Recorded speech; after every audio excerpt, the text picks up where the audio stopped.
Welcome to Live Greater, a health and wellness podcast brought to you by the University of Maryland Medical System.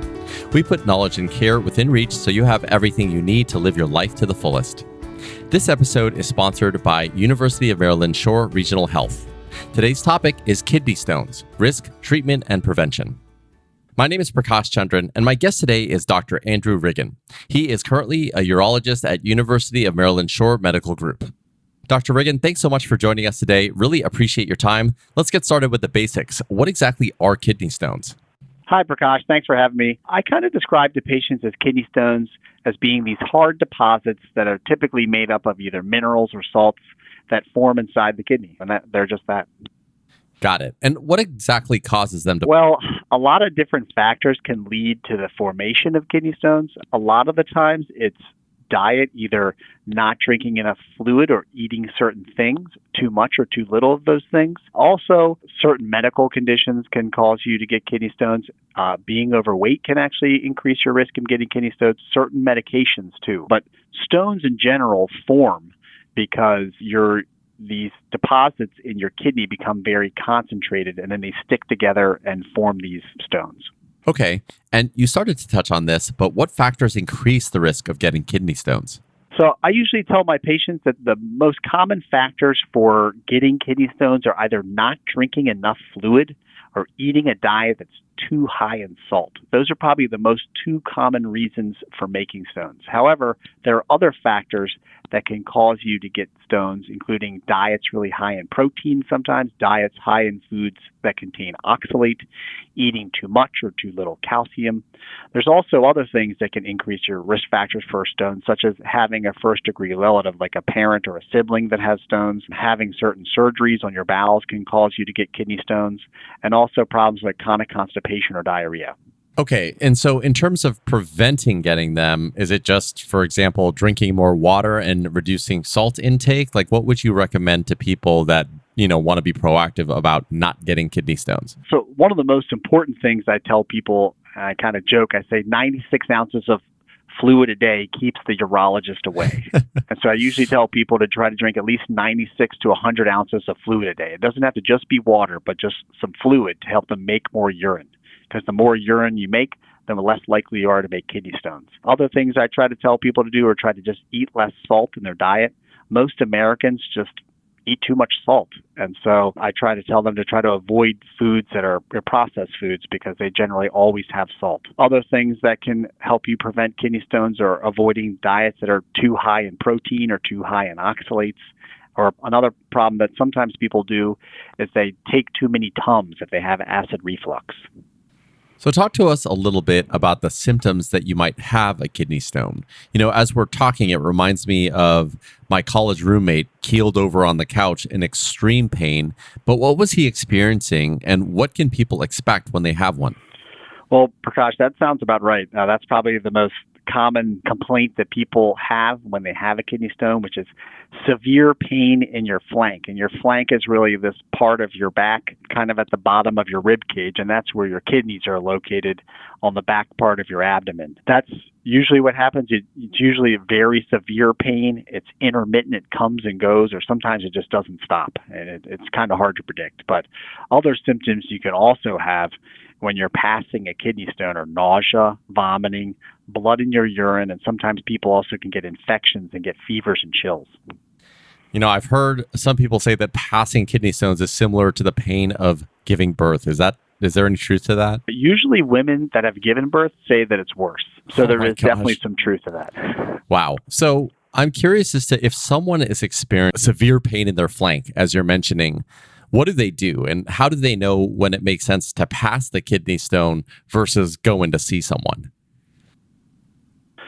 So I think usually if you're a first-time kidney stone patient and that you've never had this happen before, it's very concerning. It's very worrisome what's happening to you. And so your first thought is, I'm going to go to the emergency room. And usually that's not a bad idea because you can get abdominal pain for a lot of different reasons that have nothing to do with kidney stones. So it's usually good to get it checked out, especially if your pain is really severe. So people usually go to the emergency room and there they get a CAT scan to see what's the cause of their pain. Now, if people have had kidney stones before, they maybe have felt this pain before and kind of know what to expect. If they're that person and they've potentially passed a kidney stone before, then it's probably okay to try to potentially pass it at home. Okay, understood. And so when they go to the ER, the doctor is going to tell them whether or not they have a kidney stone. And if they're at the ER, are there treatments that the patient is given to help them pass it or to help dissolve the stone? So there's only one kind of stone that you can dissolve, and they're typically not given that treatment there in the ER because it's kind of hard to know if they have that stone or not without having more knowledge about kidney stones. They are given medication to help with pain. They're sometimes given really strong IV versions of ibuprofen. They can be given narcotic pain medication, and if they're dehydrated, can be given extra fluid, which can also help them pass kidney stones. And what about alternative ways of removing kidney stones? If, for example, they're too big to pass or people need them out sooner for whatever reason, what are some of the treatments that people should be aware of? So there are actually a few options for treatment of kidney stones outside of you trying to pass it at home. So say if we decide you can't pass it at home because your kidney stone's too big or you're in too much pain, well, then you have a few options. One of the options is you can do a shock wave procedure where you would come to the hospital and we would use a shock wave machine to blow up the stone by shooting shock waves into your body. The advantage of that is it's not invasive in terms of we don't have to put anything inside your body. Now, the downside of it is it's not perfect, but for certain people, it's a really good procedure. If for some reason that's not a good procedure for you, another option is called ureteroscopy with laser lithotripsy. That's where we put a small camera up into the tube that connects the kidney to the bladder or the kidney itself, and we blow your stones up with a little small laser, and then we put a stent in afterwards, okay? Last but not least, there is a procedure for people who have really big stones or very complicated stones. And for those people, there's another procedure called a percutaneous nephrolithotomy. I know, that's a mouthful. Another way to abbreviation is just PCNL. But basically, the way it works is I go directly through your back into your kidney through an incision about the size of a nickel. And then I can go into your kidney with a larger camera and these larger instruments that blow up kidney stones and suck all the pieces out. Wow, that's pretty incredible. And one question I forgot to ask earlier is about who kidney stones affect. Are there certain ages or demographics of people that kidney stones represent themselves in more than others? So it used to be that there was like a kidney stone season, okay, that it happened in the summer, and it was when people who worked outside, they didn't drink enough fluid, and they would get kidney stones because they were dehydrated. But now the kidney stone season lasts 365 days a year. And so it doesn't discriminate between men and women. It doesn't discriminate between race. I will say that some people who are overweight tend to get stones more so than people who aren't. But that would maybe be the only thing I could say for sure. Okay, so it's not like a young person's disease. It really occurs at all ages. Correct. Now, you kind of touched on treating a kidney stone at home. What exactly does that mean? So if you go to the ER and you're diagnosed with a kidney stone, one of your options for the treatment for your kidney stone is called a trial of passage, meaning that you try to pass your stone with no surgical intervention. What that entails usually is drinking extra fluid, taking medications to help control your pain, such as Tylenol, ibuprofen, or Motrin, and sometimes narcotics if you need them, and then other medications to help control the symptoms of passing a stone. We typically give people about 30 days to pass a stone as long as they're comfortable. So 30 days to pass a stone. So let me take a step back here, because sometimes people may have that extreme pain in their flank. Is that something that they have to experience for 30 days, or is it something that kind of like comes and goes as they're trying to pass it over that 30-day period? No, I would say that the people that usually pass their stones at home are not the person with that extreme pain. They're usually the people that are a little bit more comfortable than that, and they intermittently have some little slight twinges and things like that, and their pain is generally controlled with ibuprofen and Tylenol.